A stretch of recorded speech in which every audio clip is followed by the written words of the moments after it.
சீரியல்களின் full எபிசோடுகளை Sun டிவியில் ஒளிபரப்பான உடனே எக்ஸ்க்ளூசிவாக சன் நெக்ஸ்டில் மட்டும் ஃப்ரீயா பாருங்கள். ஒண்ணு பாத்தியா? நான் பயந்த மாதிரியே அவங்க பழி வாங்க ஆரம்பிச்சிட்டாங்கண்ணே. கொஞ்சம் கூட இறக்கமே இல்லாம ஏன் பொண்ணு வெளியில அனுப்பியிருக்காங்கண்ணே. அந்த சரஸ்வதி இன்னொரு அம்மா மாதிரின்னு நீங்க என்கிட்ட சொன்னீங்களே, அவ எங்க போனா? இப்போ எங்க போனா? புகழ் இவளை வீட்டை விட்டு வெளியில அனுப்பினப்போ அவளும் தானே வீட்டுல இருந்திருப்பா. அவளாவது கூட இருந்து சமாதானப்படுத்திருக்கலாமா இல்லையா? அவளும் இதெல்லாம் வேடிக்கை பார்த்துட்டே இருந்திருக்கா. அண்ணே இங்க பாருண்ணே, என்ன இருந்தாலும் பெத்தவதான். என்ன மாதிரி சரஸ்வதி அவளால எப்படி வர முடியும்? சங்கரி கொஞ்சம் இருமா. அருவி, அங்க என்னதான் நடந்துச்சு? கொஞ்சம் தெளிவா சொல்லு.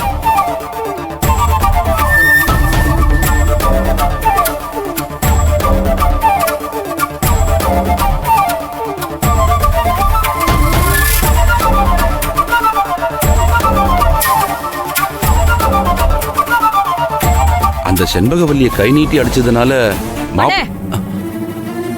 அவ பண்ண காரியத்துக்கு அருவி கை நீட்டி அடிச்சதுல என்ன தப்பு? ஆமா அங்கிள், கொஞ்சம் ஏமாந்திருந்தா அவங்க வச்ச விஷத்தால எல்லாரையும் கொண்டு நம்ம எல்லாருமே ஜெயிலுக்கு அனுப்பியிருப்பாங்க. அருவி அவளை அடிச்சதுல தப்பே இல்ல அங்கிள். அப்பா, அன்னதானத்துல அவங்க கலந்த விஷத்தை சாப்பிட்டவங்க உயிரை விட்டிருந்தா என்னப்பா ஆயிருக்கும்? அதை யோசிச்சு பாத்தீங்களா? நம்மள எப்படிப்பட்ட பிரச்சனையில மாட்டி விட பாத்திருக்கா அவளெல்லாம் விடவே கூடாதுப்பா. அவளும் நாராயணமூர்த்தியும் சேர்ந்துதான் இதெல்லாம் பண்ணிருக்காங்க. எவ்வளவு தைரியம் இருந்தா இப்படிப்பட்ட பாதகமான ஒரு காரியத்தை செஞ்சுட்டு தைரியமா என்ன பத்தி அங்க போய் தப்பு தப்பா பேசிட்டு இருப்பா. அந்த கோவத்துலதான் அவளை அடிச்சேன். அருவி, இத பாரு, நீ உங்க அம்மா மாதிரி கோவப்படுறமா? இப்படி கோவப்படுறதுனால அந்த செண்பகவல்லிக்கு எந்த நஷ்டமும் இல்ல. நஷ்டம் யாருக்கு? நமக்கு தானே. என்னப்பா நஷ்டம்? என்ன வீட்டை விட்டு அனுப்பிட்டாங்க அதானே? அதனால என் வாழ்க்கை கெட்டு போக போகுது அதானே சொல்ல போறீங்க? என் வாழ்க்கைக்காக பயந்துட்டு அவங்க கிட்ட பறிஞ்சு போக வேண்டிய அவசியம் எனக்கு இல்லப்பா. என்னாலலாம் அது முடியாது. அந்த நாராயணமூர்த்தியும் செண்பகவல்லியும் நம்மள சாகடிக்க பாக்குறாங்க. நம்ம மேல பழிய போட்டு ஜெயிலுக்கு அனுப்ப பாக்குறாங்க. அவங்க கிட்ட போய் நான் மன்னிப்பு கேட்கணுமா?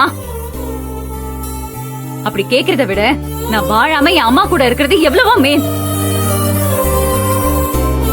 அருவி, அருவி, இப்படிலாம் பேசக்கூடாதுமா. அருவி, உன்னோட வாழ்க்கையும் முக்கியம் இல்லையா? அருவி, இங்க பாரு, இந்த பிரச்சனையால உன் வாழ்க்கை கெட்டு போயிடக்கூடாது. நீ புகழோட சேர்ந்து வாழணுமா? அதுதான் இந்த அம்மாவோட சந்தோஷம். அதுக்காக என்னமா செய்யறது? அவதான் சாப்பாடுல பாய்சன் கலந்தான்னு அவ்வளவு தூரம் நான் சொல்றேன். அவங்க யாருமே என்ன நம்ப மாட்டேங்கிறாங்க. பல உயிர்களை கொல்ல பார்த்த அவளை நான் அடிச்சது அங்க இருக்கிறவங்களுக்கு எல்லாம் அப்படியே வலிக்குதான். இதெல்லாம் என்னப்பா நியாயம்? அருவி, அவங்க எல்லாம் அப்படிதாம்மா இருப்பாங்க. நம்ம கிட்ட எந்தவித ஆதாரமும் இல்லாம நாம எதுவுமே செய்ய முடியாது. அந்த செண்பக சொல்றத அவங்க எல்லாரும் கேட்பாங்க.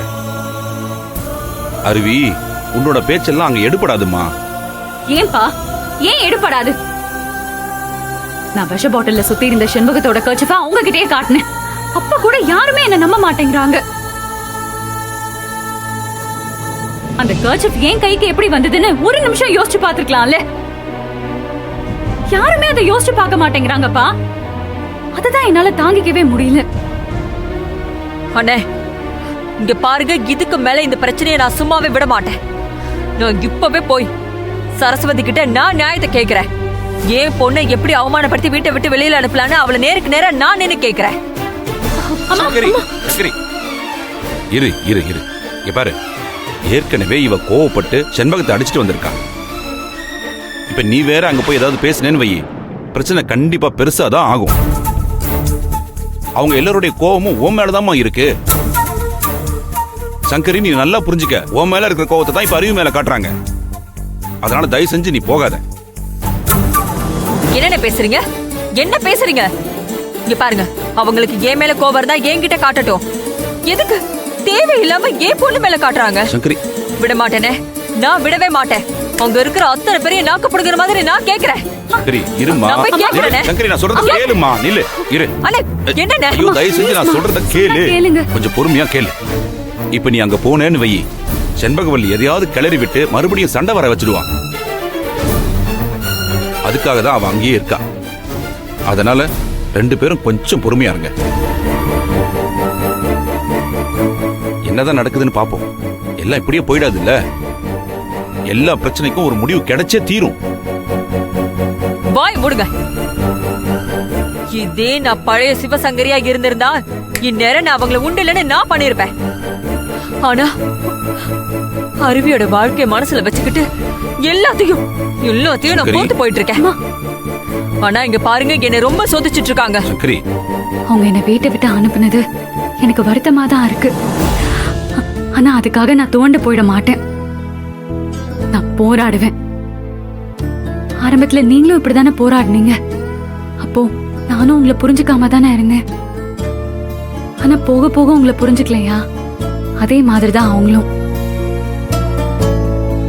இப்ப அவங்க அறியாமையில இருக்காங்க.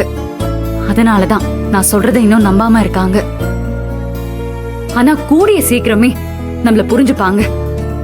அப்படி புரிஞ்சுக்கும் போது அந்த நாராயணமூர்த்தி தப்பானவன் அவங்களுக்கு நிரூபிச்சு நம்ம 2 குடும்பத்தையும் நான் சேர்த்து வைப்பேன். இதெல்லாம் நடக்கிற வரைக்கும் நான் இங்கேதாமா இருக்க போறேன்.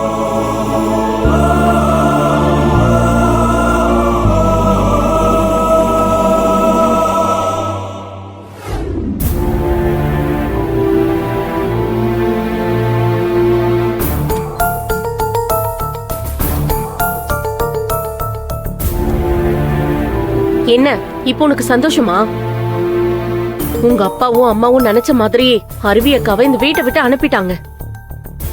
இப்படிதான் நீங்க வேடிக்கை பார்த்துக்கிட்டே இருக்க போறீங்களா? சொல்லுங்க ஜீவா. என்ன என்ன பண்ண சொல்ற வெண்ணிலா? இந்த அளவுக்கு நடக்கும்னு நானும் எதிர்பார்க்கல. அருவி அண்ணி வீட்டுக்கு வந்துருவாங்கன்னு நான் எதிர்பார்த்துட்டு தான் இருந்தேன்.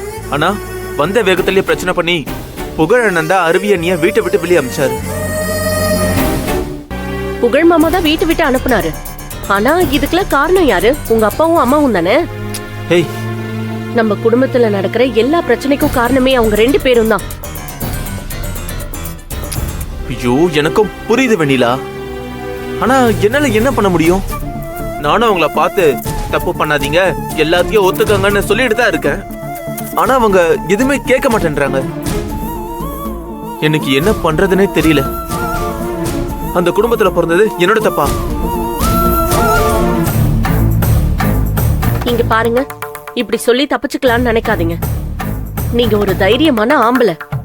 நீங்க நினைச்சா உங்க அப்பாவும் அம்மாவும் எப்படிப்பட்டவங்கன்னு எங்க குடும்பத்துல இருக்க எல்லாருக்கும் புரிய வைக்க முடியும். ஆமா ஜீவா, இதுக்கப்புறமா உங்களுக்கு பயந்துட்டு இருக்கிறதுல எந்த பயனும் இல்ல. வெண்ணிலா சொல்ற மாதிரி நீங்க தான் இந்த விஷயத்துல இறங்கி ஆகணும்.